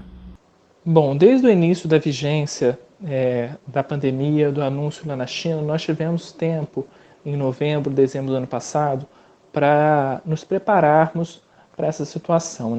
Nós, infelizmente, enquanto país, perdemos um tempo precioso para equipar esses hospitais, para contratar novos recursos humanos, para treinar. É verdade que esse treinamento ele vem mudando muito com as alterações de protocolos diários, mas sabemos que os profissionais eles têm poucas informações sobre o coronavírus e isso se torna muito mais gritante em cidades do interior e até cidades fora do Rio de Janeiro, cidades do interior do Brasil que não existe uma equipes técnicas nas secretarias municipais de saúde capaz de formular políticas para dar conta de responder isso. Um dos principais problemas, então, é a falta de uma análise situacional por cada município para dar conta do problema. Bom, nós já temos um serviço de saúde que são extremamente sobrecarregados, com faltas de leito, pessoas que entram na justiça para conseguir leitos no CTI, a fila do CISREG, que as pessoas já conhecem, que são inseridas há muito tempo e aguardam tempos e tempos para conseguir uma consulta, tanto uma consulta quanto um exame de alta complexidade. Então, nesse momento, para a gente conseguir superar isso, a gente precisa, em primeiro lugar, valorizar os profissionais. E valorizar os profissionais que estão na ponta, isso acontece através de uma remuneração digna, que não ocorra atraso de salários, como aconteceu agora no município do Rio de Janeiro. Esse mês mesmo, uma situação que ela se repete desde 2017, nós precisamos então ter compromisso de garantir os equipamentos de proteção individual. Não é razoável que esses equipamentos sejam obtidos à custa de liminares, que os sindicatos têm entrado na Justiça do Trabalho para conseguir resguardar esses profissionais. Esses equipamentos não foram comprados antes. No início da pandemia a gente tinha uma situação muito grave de falta de EPIs. Agora a gente tem até os equipamentos de proteção individual na maior parte das unidades, mas temos uma escassez que não permite que os profissionais troquem esses EPIs na quantidade adequada. Temos visto também o governo anunciando tratamentos com pouca robustez em termos de estudos, de ensaios clínicos, enfim. Então é muito difícil a situação. Precisamos de mais leitos, mais ventiladores, perdemos um tempo precioso. Isso me refiro a todas as 3 esferas do governo: a esfera municipal, estadual, federal, os recursos humanos para incrementar essa rede que já tem RH deficitário demoraram a ser contratados, os profissionais não estão sendo treinados, então precisamos de agora um choque de gestão, pessoas que entendam de saúde pública, pessoas comprometidas com o SUS para conseguir dar conta disso. Espero que a gente venha superar isso. Alexandre, enquanto o número de casos aumenta de maneira preocupante, outro problema é a impossibilidade de se detectar os infectados pela falta de testes no país.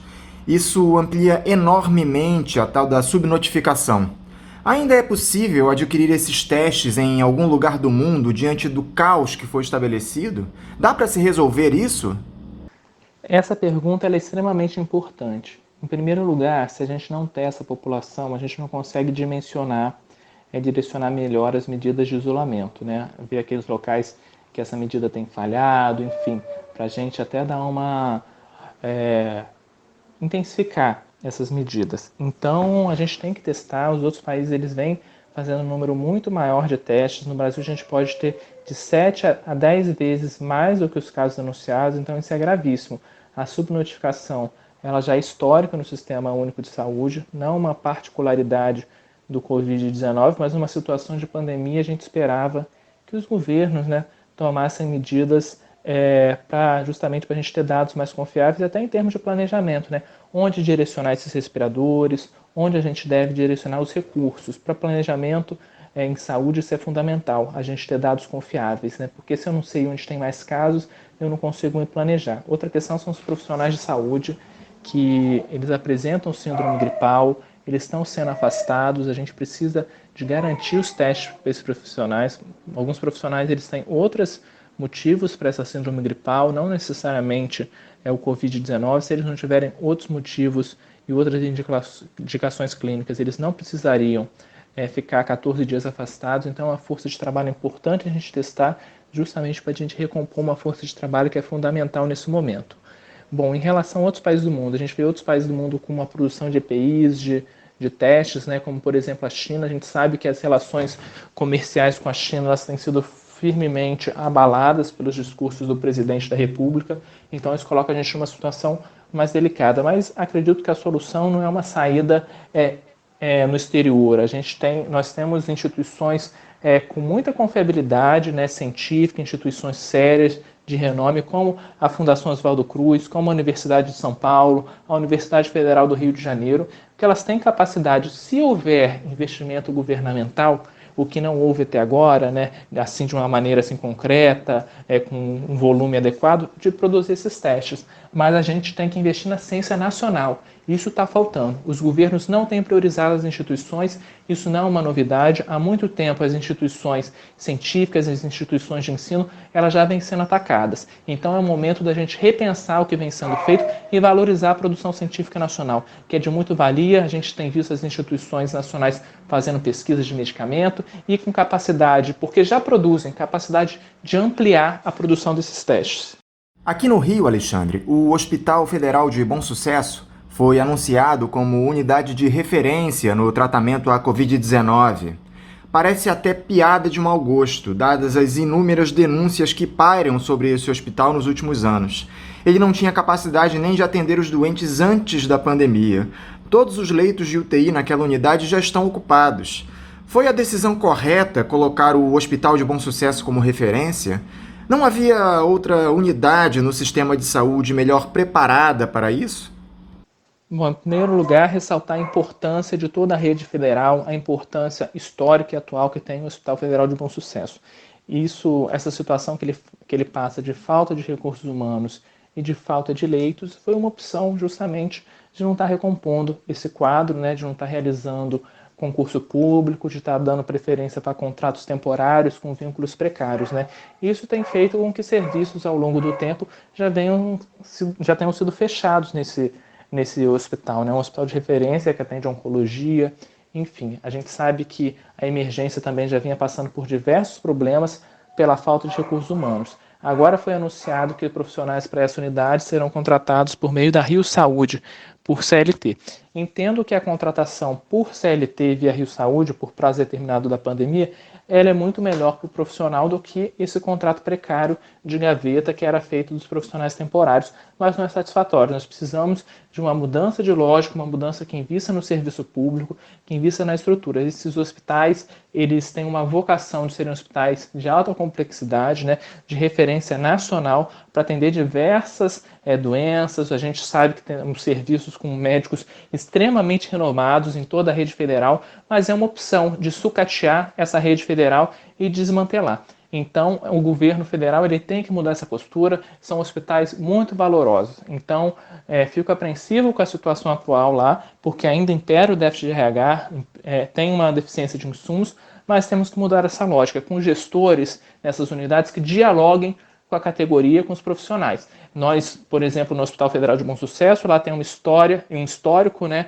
de perseguição dos profissionais que estão ali. Esse é o momento de, mais do que nunca, a gestão dessas unidades federais dialogarem com os sindicatos, com os trabalhadores que estão na ponta, porque nós sabemos o que é ali estar no dia a dia atendendo. Então essa mudança, esse diálogo, esse controle social é importantíssimo nesse momento para a gente superar essa pandemia.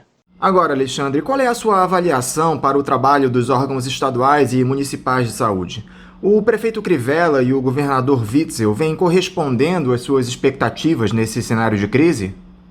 Aí são duas visões diferentes, né? Acredito que o isolamento que tem sido praticado pelo governo estadual, o governo Witzel e pelo prefeito Crivella, que ainda vem sendo praticado, ele está acertadíssimo, né? Um isolamento que ele garanta que a gente tenha um achatamento da curva de transmissão, ou seja, que a gente tenha menos pessoas infectadas, a gente garantir que essas pessoas não saiam para a rua, não vão trabalhar quando não são serviços essenciais. Então, esse é um ponto. Em termos de expansão da rede, a prefeitura, de maneira acertada, definiu um hospital de referência, o Hospital Municipal Ronaldo Gazola, está criando um hospital de campanha no Rio Centro, enfim, essas são estratégias acertadas. Ainda em relação ao município, temos ainda uma deficiência de recursos humanos nas unidades, e aí estou falando muito nas unidades da administração direta, Souza Guiar, Salgado Filho, Lourenço Jorge. Então é urgente uma recomposição do quadro e um incremento no número de profissionais de saúde nessas unidades. Nas unidades da administração indireta, a gente tem a Rio Saúde administrando boa parte dessas unidades, né? Então, é uma empresa que ela vem contratando profissionais, então acredito que está numa postura certa. Hoje anunciou o afastamento de profissionais que estão em grupo de risco, mas isso ainda a gente tem que discutir melhor com os sindicatos, porque alguns termos desse afastamento nós não concordamos, precisamos assegurar todos os direitos trabalhistas. Em relação ao governo Witzel, né, temos visto um aumento muito pequeno no quadro de recursos humanos do Estado. Acho inaceitável que o governo tenha lançado, há semanas atrás, aquele programa de voluntariado, né, de profissionais de saúde, antes de tomar medidas concretas, com concurso, com chamamento ao público através de processo seletivo simplificado, para profissionais de saúde. A rede estadual também há muito tempo passa por um processo de desvalorização desses servidores que estão ali na linha de frente. Não agora, na época de corona, continuam lá, mas desde antes, entendeu? O governo nem sequer aprova e implanta o plano de cargos, carreiras e salários, que já está até sancionado. Então isso é um desrespeito. Em relação temos visto expansão muito tímida da rede estadual, né?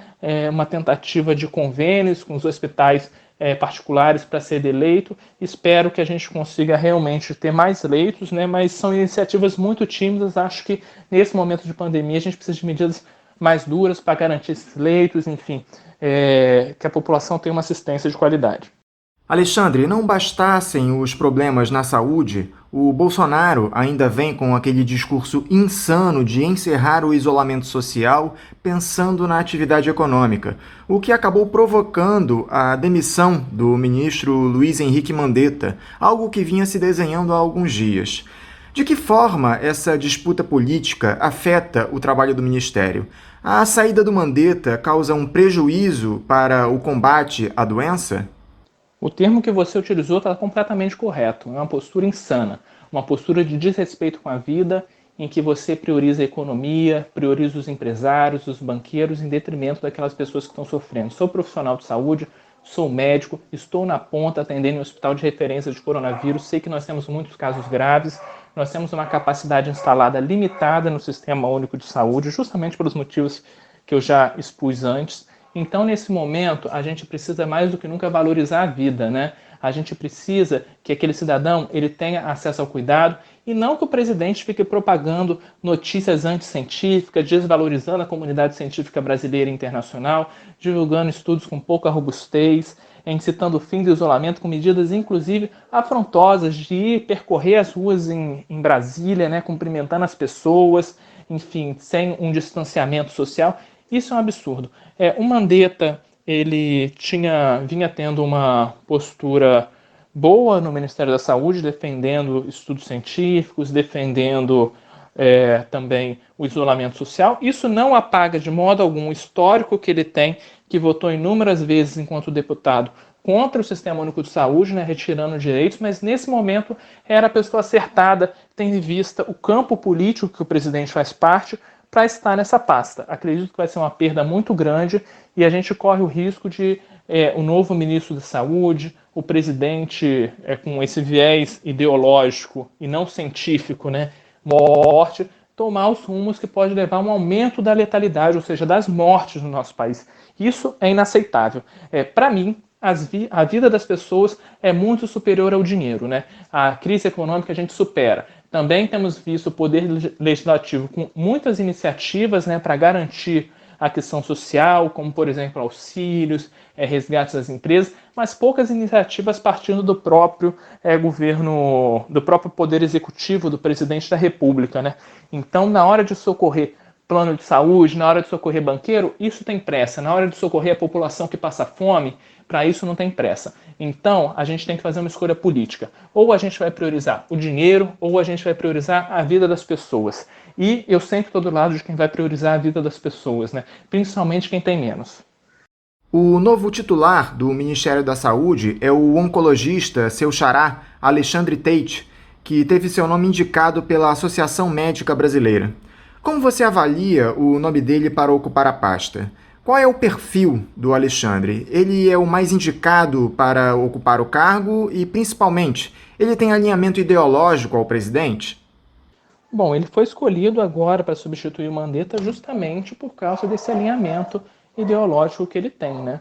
Ele aparentemente concorda com as medidas de fim do isolamento, de afrouxamento, enfim. É uma pessoa que tem uma trajetória ínfima, muito tímida no campo da saúde pública, né? Então, isso é muito complicado, uma pessoa que não tem produção na área, que acredito que não conheça muito o Sistema Único de Saúde, dedicou boa parte da vida ao setor privado. Então, isso é realmente muito preocupante. A gente precisa de pessoas, de gestores comprometidos com o SUS, de pessoas que entendam como o SUS funciona e também quais as políticas públicas nós vamos fazer para superar as iniquidades de saúde. Ou seja, para quem está precisando ali e não tem acesso ao sistema de saúde, o que a gente vai fazer? Nós precisamos de um ministro de saúde que, espero, apesar de não acreditar muito, espero, do fundo do meu coração, porque eu não sou das pessoas que torcem contra o meu país, não sou das pessoas que torcem para tudo dar errado, né? Mas espero que as medidas de isolamento social sejam mantidas e que o governo invista em remédios, em testes que tenham comprovação científica, entende? Que faça uma opção investir em ciência e tecnologia para a gente pesquisar. Se não tem comprovação científica, vamos investir nas instituições que podem nos dar um norte e vamos parar com essas questões ideológicas, né? Porque a ideologia que está sendo posta é a ideologia do dinheiro, é a ideologia do dinheiro, de quem vai que a gente precisa produzir, salvar a economia. Eu não acredito nisso, porque acredito que a gente tem que salvar vidas, né? Eu sou médico, eu me formei para salvar vidas, né? Então, é isso que eu acredito. Isso é a questão imediata, é um direito da população ser assistida, isso está na Constituição. Espero que o ministro ele guarde isso, né? E que ele não fique alinhado a condutas que visem agradar ao presidente, né? O presidente que muda sempre a posição dele, né? Para apenas se manter no cargo. Alexandre, o ministro da Ciência e Tecnologia, Marcos Pontes, disse esta semana que estão em desenvolvimento aqui no país medicamentos para o tratamento da Covid-19 e novos modelos de testes para a detecção da doença, que estariam disponíveis em até 4 semanas. Só que o mundo inteiro está há meses atrás de um método eficaz para combater o vírus. Diante deste cenário e da falta de investimentos em ciência e tecnologia promovida pelo próprio governo Bolsonaro, dá para acreditar nessa previsão? Bom, como ele não divulgou que tipo de estudo eles estão fazendo, qual é a instituição, enfim, como tem poucas informações sobre isso, eu não tenho como opinar, né? Então, espero que seja algo real, espero que essa cura ou esse tratamento com uma eficácia muito grande ele seja realmente encontrado.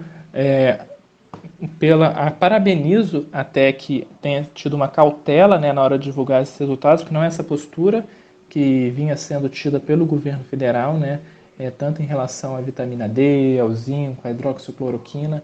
Espero que esse tratamento de fato seja encontrado, que a população tenha acesso a ele e que ele seja feito com base em evidências científicas confiáveis, né? Porque nós temos um método para chegar às verdades científicas, né? Nós temos um método de pesquisa para conseguir fazer algo que seja seguro para o paciente, né? Que tenha poucos efeitos colaterais, para encontrar a dose desse medicamento, né? Para saber qual a quantidade de pessoas foram curadas. Enfim, nós precisamos então testar. A gente não pode dar algo para a população que seja arriscado. Então, estudos mais robustos, com o número de pessoas adequados, é super bem-vindo. E esse anúncio do Donald Trump de cortar o financiamento dos Estados Unidos para a Organização Mundial da Saúde, isso pode prejudicar as políticas estabelecidas pela OMS no combate ao coronavírus? Quais as implicações desse tipo de postura? Bom, nós estamos falando dos Estados Unidos, né, o país da maior economia mundial, e que é seguido por muitos, né, que é tido como exemplo na diplomacia em vários países. Então, essa postura ela é extremamente prejudicial.